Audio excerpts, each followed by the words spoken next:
So, hi everyone. Magandang gabi. So, ayan. Inabot tayo ng gutom kaya kumakain ako ngayon. And tinapay lang yung kinakakain ko. So, guys, nananaba ako ngayon ang tinapay kasi grabe makapagpataba. Madalang kasi ako, guys, magka-oras ng yung luluto ng kanin. So, hirap ako sa oras ng ganun. Kaya nagtitinapay na lang ako. Sa baba kasi, guys, pag bumaba ako, bumibili na ako ng tinapay. Tapos yun na yung kinakain ko sa buong maghapon. Ganun.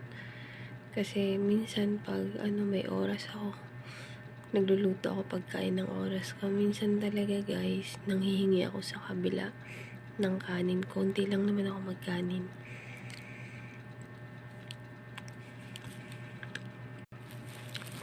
Yun lang.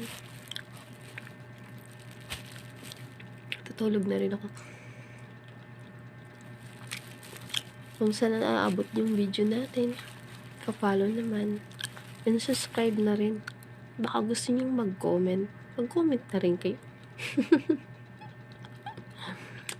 Bye everyone. God bless.